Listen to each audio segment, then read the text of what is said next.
Hi guys, it's Andy from SA Survival again. I'm just going to do a quick review of a couple of stoves. I've talked about this penny stove. I'm not going to go into how to build all these things, but I just wanted to show you quickly the two different kits that I've got. And what I've done is I've actually made a new stove, and it's the Fancy Feast stove. Everybody's been talking about it. Could be known as the Super Cat stove, and I've just moved up from the penny stove. And the reason why I went from the penny stove is I was finding it challenging to ignite, and I'll go through this kit. This is my larger kit that I have, and there's the infamous penny stove that we talked about. And then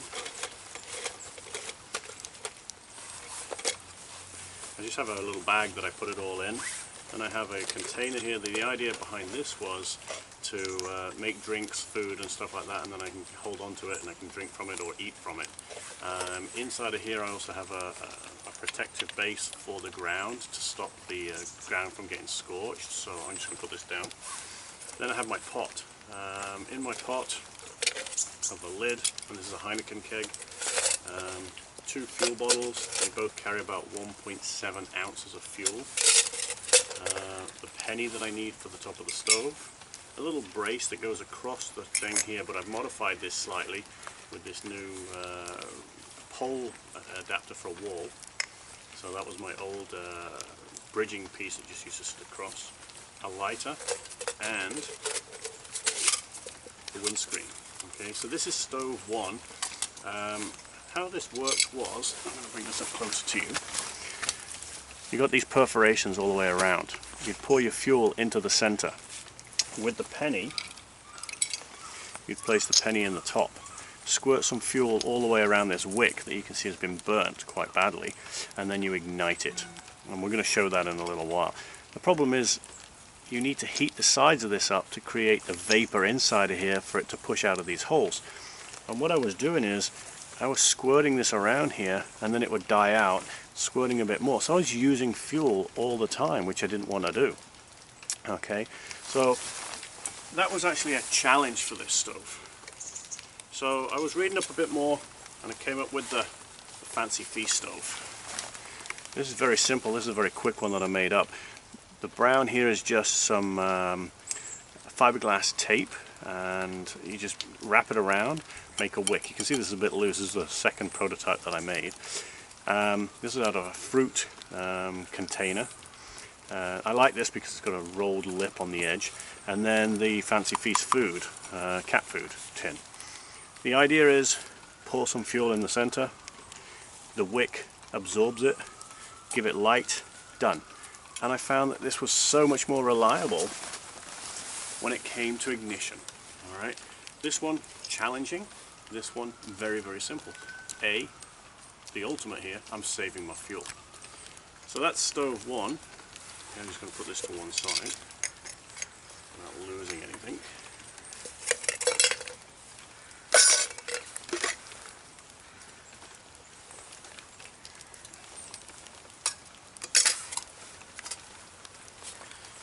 And my second stove that I have, this is my smaller stove. This is one just to go out for a day hike if I want to make hot chocolate en route. So, the new version, Fancy Feast stove. Again, it's just another version of a cat food tin, and then I could open a Red Bull can. Wrapped it around, and I made this a little bit tighter on this one so it doesn't pull out so much of the fiberglass matting, and then that just sits in there, holds up to it. Same idea. And then you've seen this kit before. Just got my cozy, my Heineken cup, one bottle of fuel, and my windscreen, and the lid. So that's even smaller, sits on perfectly, no problem there. If I get my bigger pot, that one fits on there as well. Sorry, the ground's uneven here. Fits on there perfectly. Okay, so what I wanted to do is quickly show you how to fuel these two up and to ignite them. You'll see the difference yourself, okay? And if you wanted to use a flint and steel, which I always carry with me, the problem I was having is with this one, it was more of a challenge.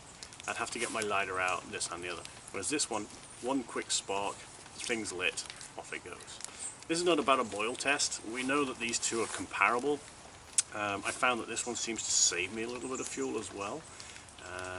If we're using the same pots, when I use this one on both of those, boils around about that 6 to 7 minutes.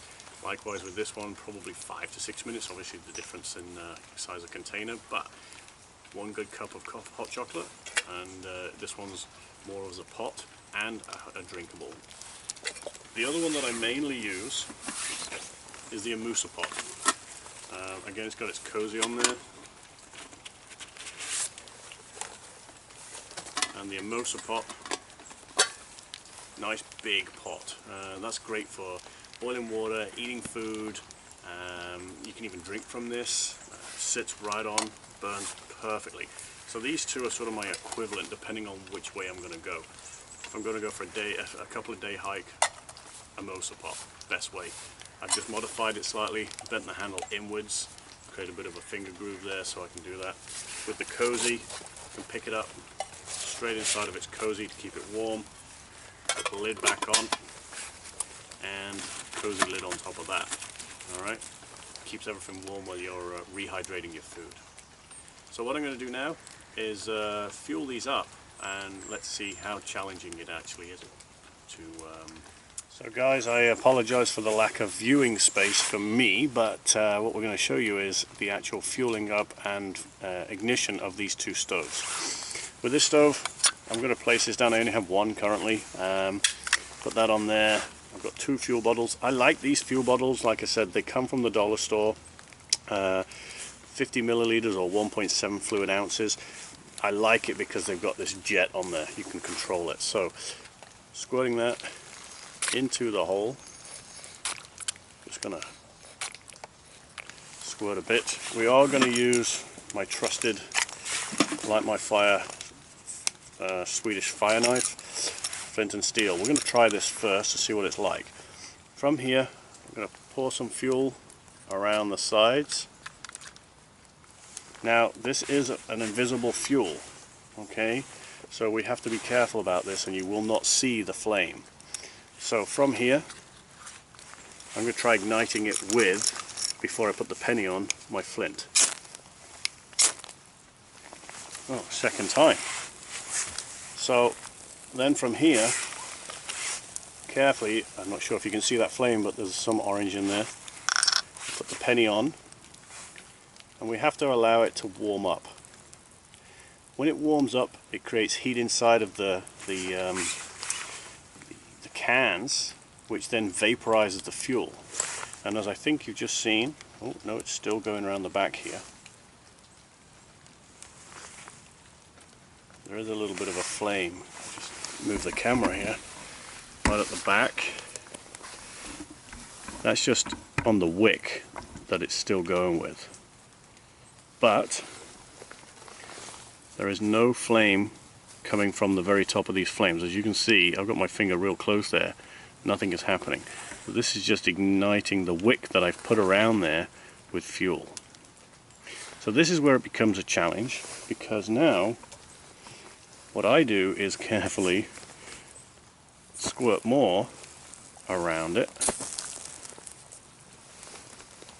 so that it can heat up the inside.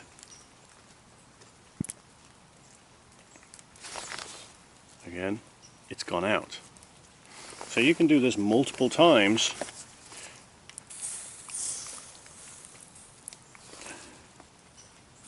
As you will see,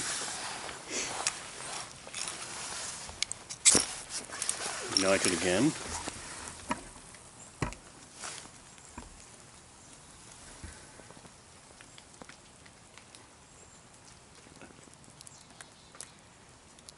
And it goes out again. Carefully, wouldn't recommend doing this when it's lit, unless you're used to it. I go for a third strike, and again,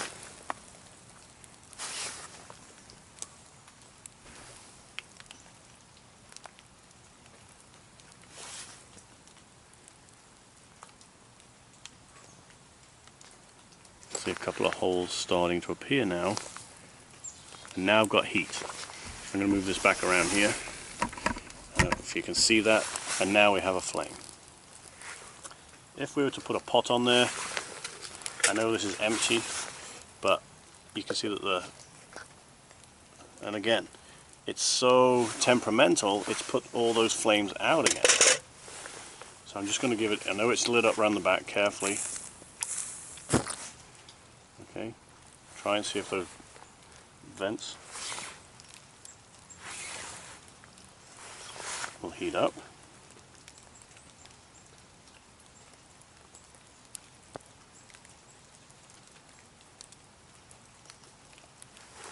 I know I don't have a windshield on here, but the wind is not that big a deal right now, and the issue is not the wind that's putting it out. It's actually getting the heat inside of here to vaporize that fuel and then to go from there. So now again, we've got them perforated.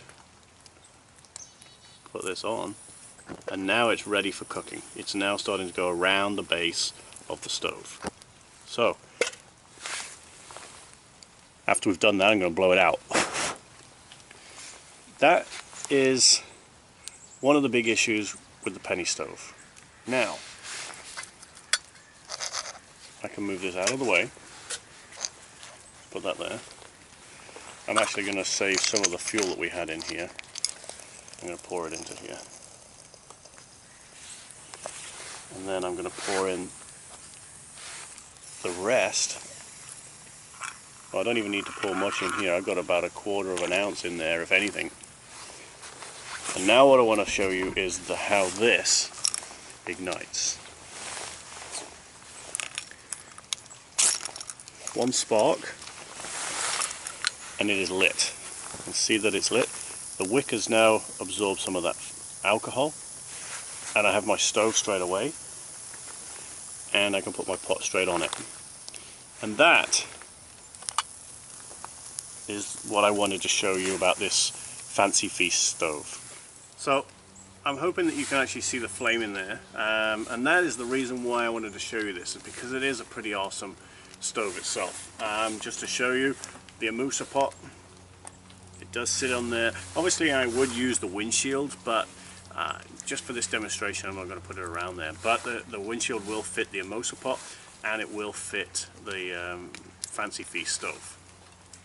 Again, it's a beautiful little stove. It does not take very long to ignite, and you're cooking straight away. The wick inside there, even though it's fiberglass mat, absorbs all that alcohol up there, and then it just starts burning straight away. It's not a big deal.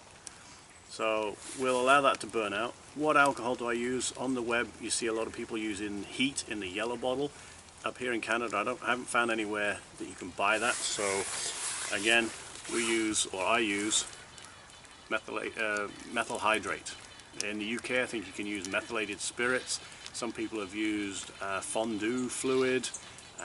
The fondue fluid has a dye in it, and that's what I was finding, that it stains a lot of the stuff. But the methyl hydrate works really good. It's not that expensive. It's like $5 for a litre. And again, now with this stove, I'm not actually wasting anything for the penny stove. I can take a 50ml bottle, and I can use probably 1/4 or half of that, so 25ml, or just under a fluid ounce, and I've got that all ignited and boiling away, and I'm not wasting anything. Again, from here, it has gone out. You can, if you've got surplus in there, pour it out back into your container. You will though have to ignite the wick. It'll evaporate, but you have to ignite the wick purely and simply to get away with any fluid that's in here before you start packing your gear up. Alright, well, I hope this was educational for you. I hope it helps solve some questions that you may have. Penny stove, I liked it. It's it's good. It's done. This guy, it's amazing. I couldn't believe it. Again, one spark, flint and steel. It's well and truly on its way. No more waiting around for any one of my pots to boil.